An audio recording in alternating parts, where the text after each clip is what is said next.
নমস্কার, সকলকে জানাই স্বাগত আমার ইউটিউব চ্যানেলে। আজকে আবারও একটি নতুন ভিডিও নিয়ে আমি চলে এসেছি।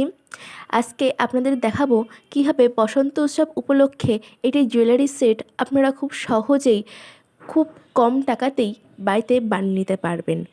তাহলে ভিডিওটা আপনারা সম্পূর্ণ দেখতে থাকবেন, তাহলে খুব ভালোভাবে বুঝতে পারবেন যে কীভাবে স্টেপ বাই স্টেপ বানাতে হবে। তাহলে কী কী লাগছে সেটা দেখে নিন। ফার্স্টেই নিয়ে নিয়েছি এই ক্লেগুলো, পাউডার আর একটা ছুরি নিয়ে নিলাম। ফার্স্টে লাল আর নীল প্যাকেটের থেকে ক্লেটা ভালো করে মিশিয়ে একটা ডো বানিয়ে নেব। তারপর ডোর থেকে কিছুটা করে ক্লে নিয়ে এরকম কড়িগুলো বানাবো। আর এই হারের সেটটা আমার একটা ফ্রেন্ড আমাকে বানাতে দিয়েছিল। ও বলেইছিল যে ওর ওই কড়িগুলো যেগুলো বাজার থেকে কিনে নিয়ে জুয়েলারি বানানো হয় সেরকম কড়ি যেন না দেওয়া হয়। ওর ইচ্ছা ছিল সম্পূর্ণ হারের সেটটাই হ্যান্ডমেড উপকরণ দিয়েই হবে। তাই বলেছিল যে কড়িগুলো তুই না কিনে এই হ্যান্ডমেডই বানাস। তাই কড়িগুলো ফার্স্টে বানিয়ে নিচ্ছিলাম। তারপরে যেই বলগুলো হবে সেই ডিজাইনের বলগুলো এক একটা করে বানিয়ে নেব।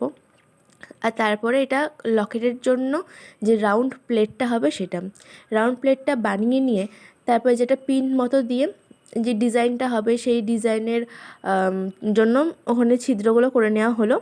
আর তারপর একটা রাউন্ড ব্রাশ নিয়ে তার পেছন দিকটা যে রাউন্ড অংশ থাকে সেখান দিয়ে চারি সাইডটা একটু প্রেস করে করে একটা ডিজাইন নিয়ে আসলাম। তারপরে শুকোতে রেখে দিলাম। প্রায় 5-6 ঘন্টা পর ভালোভাবে শুকিয়ে যাবে। তারপরে এই পেপার থেকে তুলে নিলাম। আর আমি এখানে বাটার পেপার ইউজ করেছি।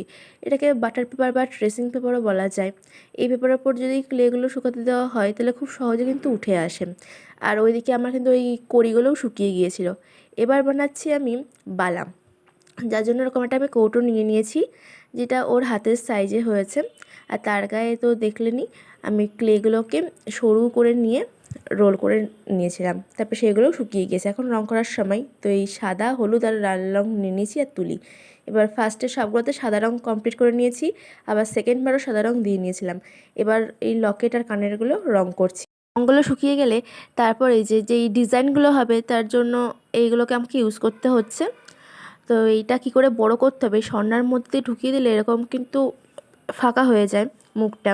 তারপরে এটাই ছিদ্রের মধ্যে বসিয়ে তারপরে কড়িতে দিয়ে দিতে হবে। কড়িতে দিয়ে নিয়ে তারপরে এই ভালোভাবে পেছন দিকটাতে স্বর্ণা দিয়ে চেপে চেপে মুখ দুটো এক জায়গায় এনে দিয়ে ভালো করে চেপে দিতে হবে। তাহলে এটা আর খোলার ভয় নেই। আর এটা আমি কানেরটা করছিলাম।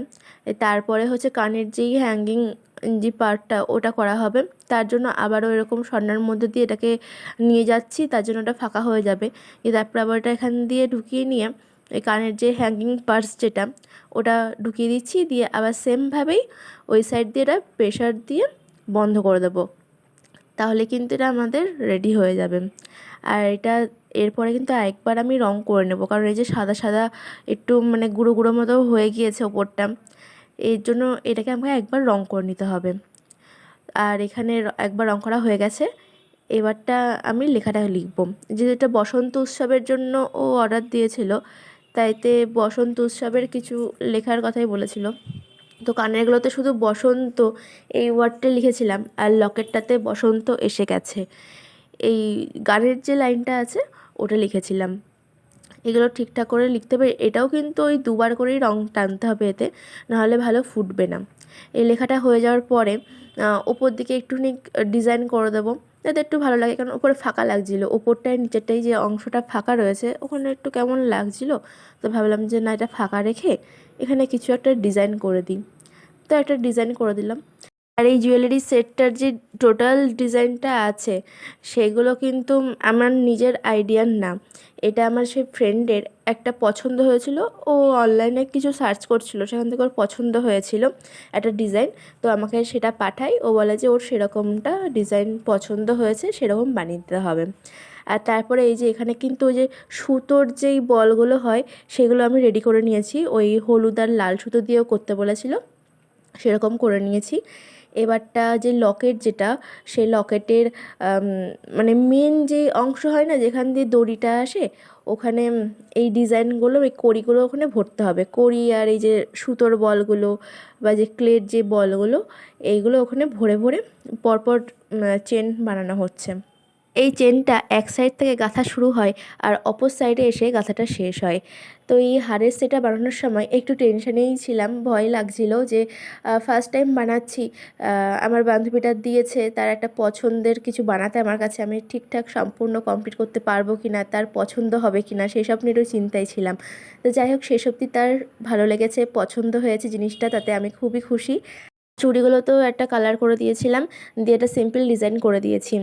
তো সম্পূর্ণ স্টেপ বাই স্টেপ ভিডিওটা আপনাদের যদি ভালো লাগে তাহলে লাইক করবেন, কমেন্ট করে জানাবেন কীরকম লাগলো ভিডিওটা। ধন্যবাদ।